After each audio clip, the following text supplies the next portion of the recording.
your boy Bob Hollywood here with another exciting review.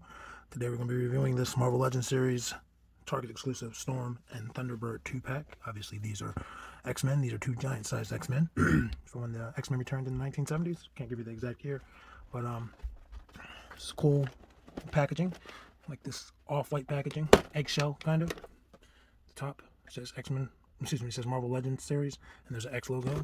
Bottom, legalese, barcode if you need it. On the left side of the packaging, or right side of the packaging, there's a picture, a drawing of Thunderbird.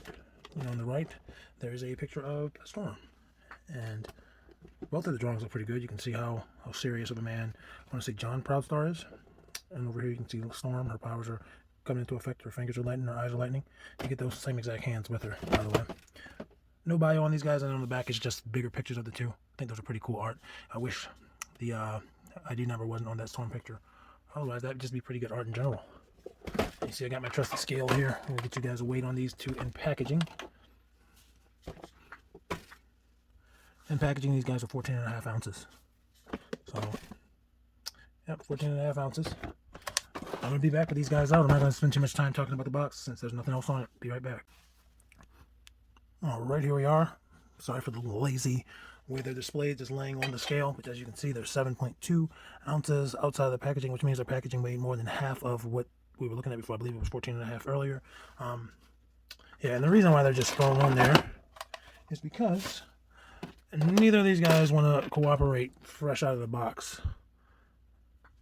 I mean, he was standing up before I put Storm's accessories on there, but he doesn't make it easy. He doesn't make it easy. I haven't tried her, but her ankles were stiff. And maybe I should have applied some heat before I turned the camera back on. I do have my hair dryer right here, but I didn't do that. We're going to see how she stands.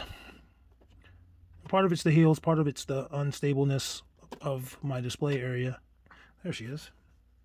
Boom. Well, we got her standing. Let's go over her accessories. Thunderbird has no accessories. The Storm has a total of 6, one of which is this interchangeable head. The head she has on her is angry, but this one, she is very calm. And the paint's pretty good. Maybe a little shiny. That might be from my hand. And you can see it's white with some wash in it. Doesn't necessarily look realistic with like little pieces right there, but it still looks good. It could have just been standalone white, which they didn't do, so I like that. The crown looks good, pretty even. All right, next there's a cape. This is her static cape, her stationary cape, where she's just chilling. It's not windswept. The one that she has on her is windswept. Black. There are some spots where the yellow, there's either yellow that got on the paint, but for the most part, it's pretty clean. I mean, the yellow could be better. You can tell this is black and they just painted the yellow on, which would have been cheaper than making this yellow and then painting the black on. But there are some issues, especially if you look at it down there, which I don't imagine getting too many angles like that, but I figured I'd show you. She also comes with hands. She comes with these splayed out sorcery hands that almost every Marvel Legend female gets, unless they don't get these hands. They just have like fists. I'm thinking of like Thundra. She doesn't have these hands, I don't think. But again, I bought mine used, so. And then she also gets these fist hands. And they look good. They match her face pretty well. They got the chocolates on point. Very, very nice.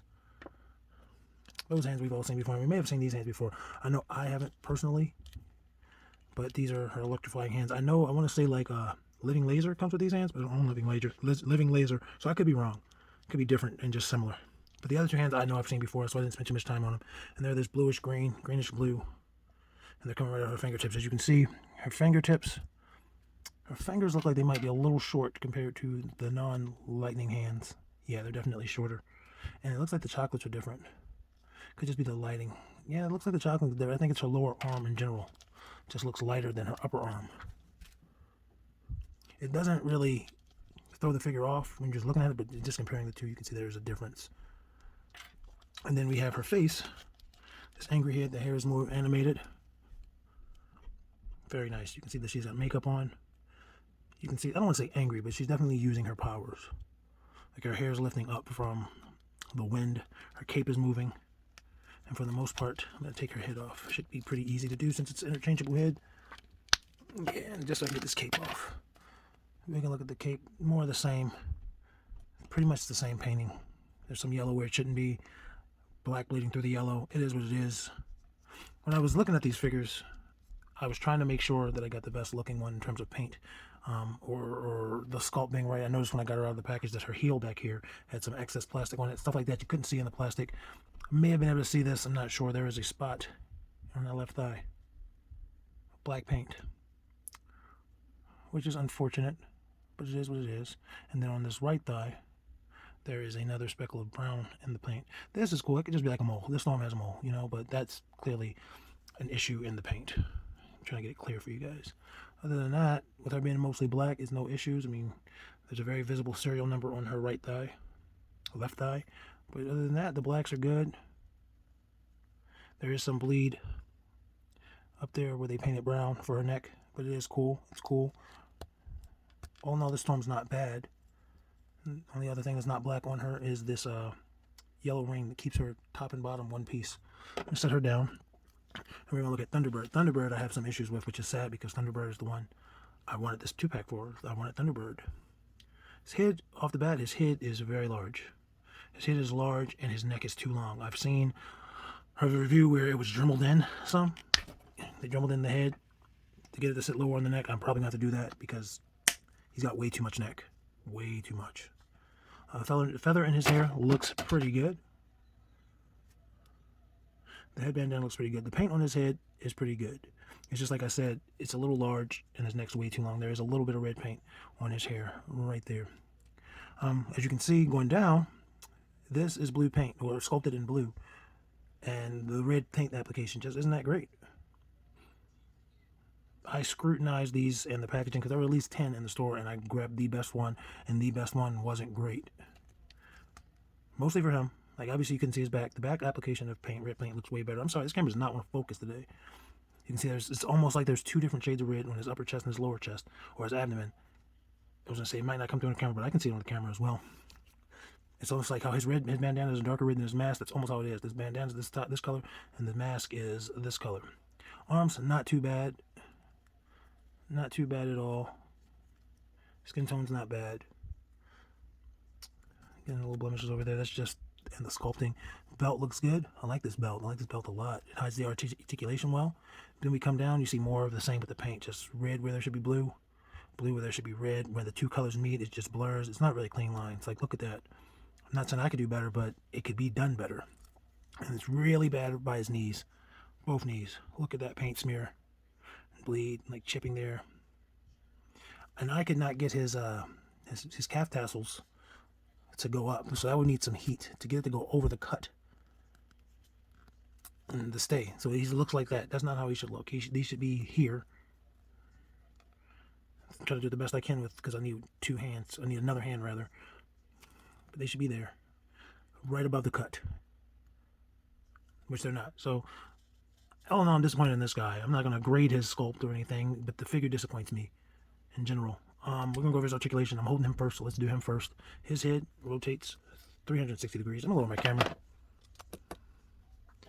His head rotates 360 degrees. Tilt that much down, that much up. Shoulder, about 90 degrees. The actual shoulder goes up 90 degrees. His arms a little warped in the package. Don't really look like it, but they also rotate 360 degrees.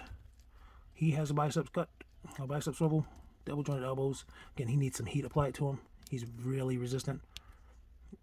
And then he has this ankle wrist swivel. It looks like his wrists aren't even pushed all the way in. And he's got a hinge. This guy's a piece of work. Ab crunch, that much forward, that much back, more back than forward. He has the swivel, 360, hidden by that belt. Like I said, his legs go out that far, not very far at all. He has thigh cut. His legs go up that high. Back, not really at all.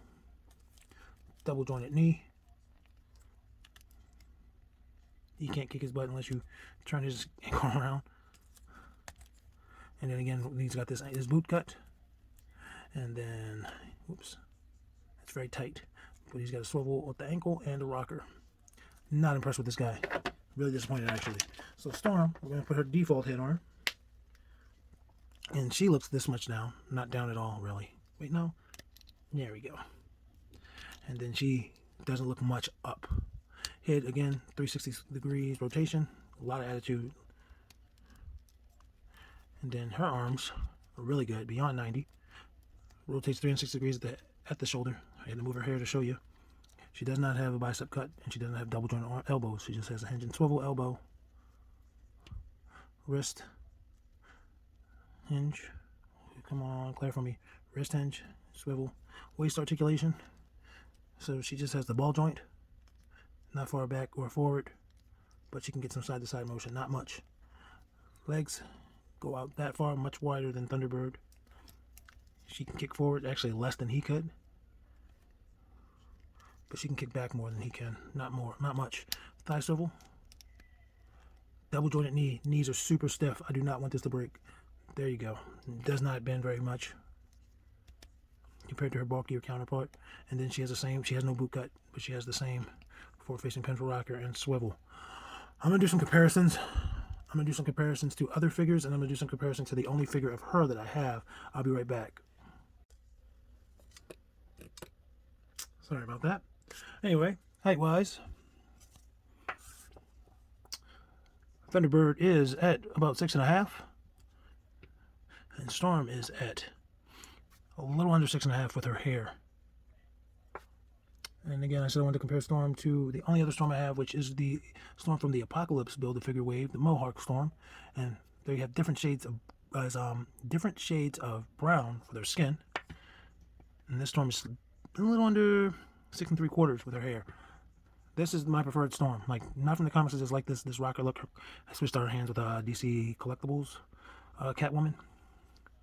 But yeah, I like this Storm. The only other Storm I really want is the white retro one, just because I like figures in white, not because they're supposed to look like that, because she didn't. She had on a black suit in the animated series. But fight me. So anyway, let's do some size comparisons. I'll be back. First comparison is going to be with this McFarlane Fortnite figure. Don't know the character's name. I don't know why I use him if I don't know his name, but there he is. He's much bigger than both of them. And then the Jazzwares Jonesy, and he's smaller than both of them.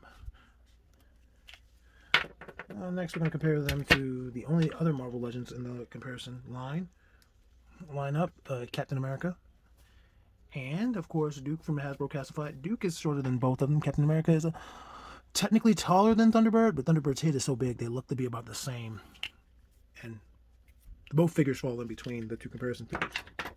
Next are my least favorite comparisons: Dragon Ball Stars Piccolo, who doesn't like to stand up straight, and this Colonel Quadrich rather. And both of them are shorter than our figures in the review today.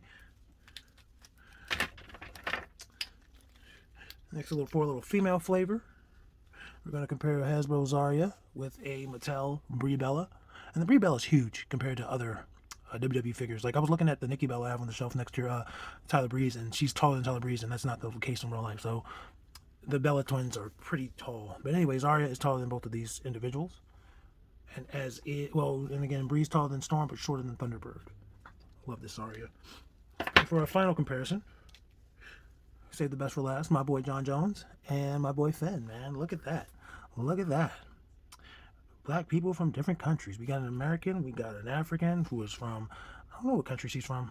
Honestly, I just know she's from the continent of Africa, and I know John Boyega, who plays Finn, is from England. So there's those two. And obviously, Thunderbird is taller than both of them. He's about the same height as Storm.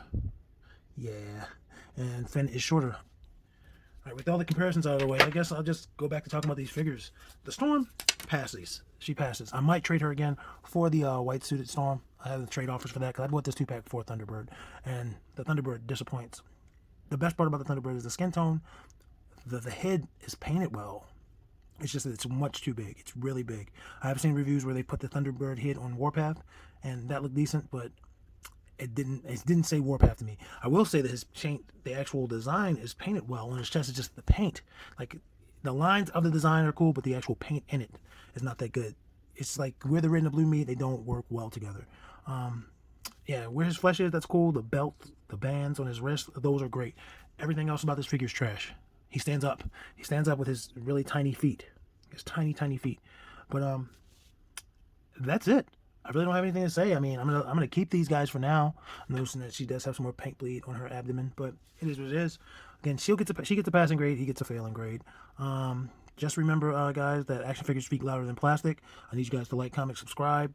I need you guys to share this video, and I need you guys to also type in the search bar on YouTube, Spitting Venom Radio, which is a podcast with me and my best friends, and we just like to have a good time, and I would love it if you guys joined us. We're usually live, but if you don't catch us live, there's always a replay.